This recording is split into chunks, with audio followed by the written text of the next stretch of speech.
Start. अस्सलाम वालेकुम। हमारी कुछ प्रोडक्ट्स हैं बक कन्वर्टर के नाम से, जैसे ये वेरिएबल वोल्टेज का कंट्रोलर है। तो इस कंट्रोलर में यूज़र्स को एक इशू बार बार आता है, और वो ये है कि उसको इतनी छोटी सी प्रोडक्ट जो है ना ऑपरेट करना नहीं आती। तो ऐसे भी यूज़र होते हैं जो 15-15 साल से इलेक्ट्रॉनिक्स का काम कर रहे हैं और उनसे ये इतनी छोटी सी चीज़ ऑपरेट नहीं हो पाती। मैं आपको एक कंप्लेन दिखाता हूँ, आप इस कंप्लेन पे आ जाएं। ये एक साहब ने बक कन्वर्टर बाय किए और इन बक कन्वर्टर को उन्होंने कंप्लेन की, जो कि मैं आपको दिखाता हूँ। 28 अक्टूबर की ये कंप्लेन है और इन्होंने कहा है कि ये प्रोडक्ट जो है ना वो सही नहीं है।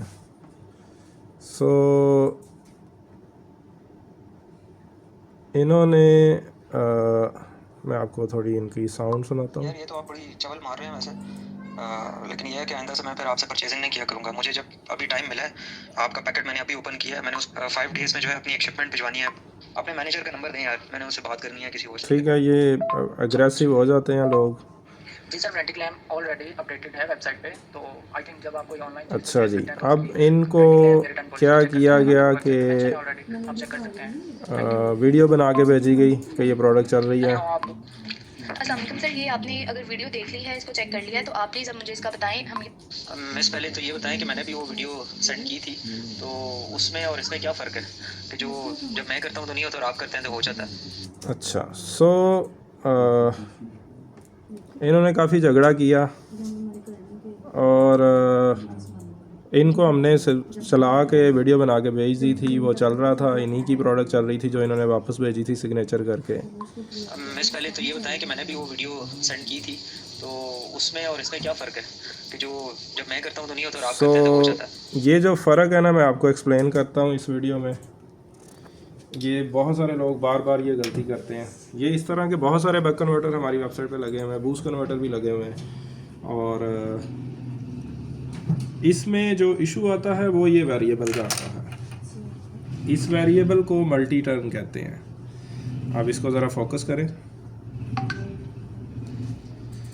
जनरली जो वेरिएबल रजिस्टर्स होती हैं वो इस तरह की होती हैं। आप ज़रा इस पे आए।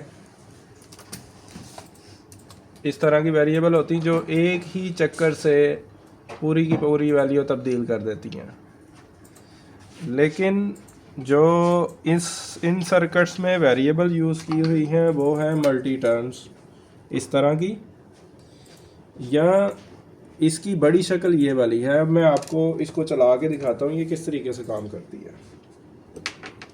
ये लट से मैं इसकी नॉब इसके ऊपर फिट कर देता हूँ और आप देखेंगे कि मैं इसको अगर घुमा रहा हूँ तो ये काफ़ी ज़्यादा चक्कर ले रही है।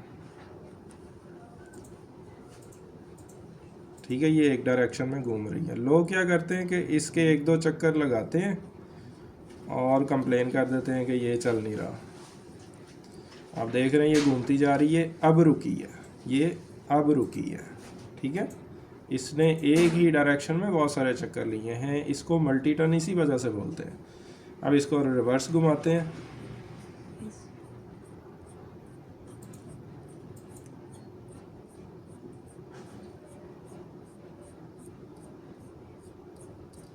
ये अब रुकी है। ठीक है, इसको मल्टी टर्न इसी वजह से बोलते हैं। तो इसी तरह की मल्टी टर्न जो है ना इनमें भी लगी होती है। अब मैं आपको इसको ऑपरेट करके दिखाता हूँ कि लोग क्या गलती करते हैं।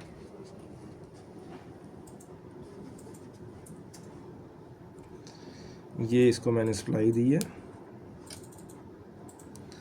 आप इसके इनपुट वोल्टेज देख लें और ये इसके आ जाते हैं आउटपुट वोल्टेज।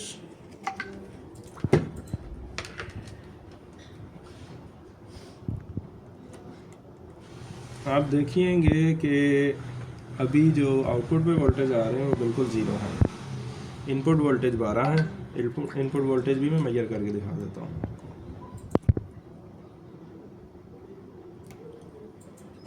इसको पॉज करें ज़रा। ये इनपुट वोल्टेज हैं जो कि 12 वोल्ट हैं। आउटपुट पे हम मेजरमेंट लेते हैं, आउटपुट पे भी 12 वोल्ट ही आ रहे हैं। अब हम ये करेंगे कि इस वेरिएबल को घुमाना शुरू करेंगे और देखेंगे कि कहाँ पर वोल्टेज तब्दील होते हैं। ये मैंने इसको घुमाना शुरू किया, वोल्टेज तब्दील नहीं हो रहे। अब लोग क्या करते हैं, इसको शुरू करते हैं, कुछ चक्कर घुमाते हैं, वोल्टेज तब्दील नहीं होते, कंप्लेन कर देते हैं। ये मैंने इसको रिवर्स में घुमाना शुरू किया, बहुत सारा एरिया इसका जो है वो खाली है, इसका वेरिएबल का फंक्शनल एरिया खाली है। ये अब आके वोल्टेज तब्दील होना शुरू है। आप देखिए ये अब तब्दील हो रहे हैं, ठीक है। यहाँ से ये बिल्कुल ज़ीरो पे चले गए, ये मिनिमम आ गए, ये इंक्रीज़ होना शुरू हुए। कुछ एरिया यहाँ पे भी खाली था वेरिएबल का, तो जो इस वेरिएबल का फंक्शनल एरिया है वो फाइंड करना पड़ता है, ठीक है। ये वोल्टेज इंक्रीज़ हो रहे हैं, इंक्रीज़ होते होते होते होते ये मैक्सिमम पे आए। उसके बाद वेरिएबल आप घुमाते जाएंगे, तब्दील नहीं होंगे। ये जो इसका खाली एरिया है, लोग वेरिएबल उस एरिया में घुमाते रहते हैं, उनको आउटपुट नहीं मिलती, जिस वजह से ये कंप्लेन आती है। बहरहाल आपको जब भी ये प्रोडक्ट मिले आप इसको इसी तरीके से मेजर करें, किस एरिया में ये फंक्शनल वेरिएबल है, और उसी एरिया में यूज़ करें। दूसरी चीज़, इन प्रोडक्ट्स का जो मैथमेटिकल एनालिसिस है वो लोग नहीं करते। मैथमेटिकल एनालिसिस ये है कि ये जो मल्टी टर्न लगी हुई है, इसके अगर 10 चक्कर हैं तो लोग 10 चक्कर नहीं घुमाते। अब चूँकि वो ये एनालिसिस ही नहीं करते तो उनका भी वक्त ज़ाया होता है और हमारा भी वक्त ज़ाया होता है। तो प्लीज़ जब भी आपको ये प्रोडक्ट मिले, इसको प्रॉपरली स्टडी करें। आपको जो भी प्रोडक्ट मिले उसको स्टडी करें, उसका मैथमेटिक्स भी स्टडी करें, और हर प्रोडक्ट की जो बाउंड्री लिमिट्स होती हैं, मिसाल के तौर पे इस प्रोडक्ट के मैक्सिमम अप्लाइड वोल्टेज कितने हैं, इसके कितने हैं, और जो मैक्सिमम करंट रेटिंग है वो कितनी है, और जो इसकी जो सर्ज करंट है वो कितनी है, सारे के सारे पैरामीटर स्टडी करने होते हैं। इन चीज़ों को स्टडी करके फिर आप यूज़ करें। ये साइंटिफिक प्रोडक्ट्स हैं, अगर आप स्टडी नहीं करेंगे तो आपका भी नुकसान है, और जिसके साथ आप काम कर रहे हैं उसका भी नुकसान है, आपके पैसे भी ज़ाया होंगे, और ओवरऑल सबकी एनर्जी ज़ाया होगी। तो बराए मेहरबानी जो चीज़ों का मैथमेटिक्स है उसको लाजमी स्टडी करें। Thank you.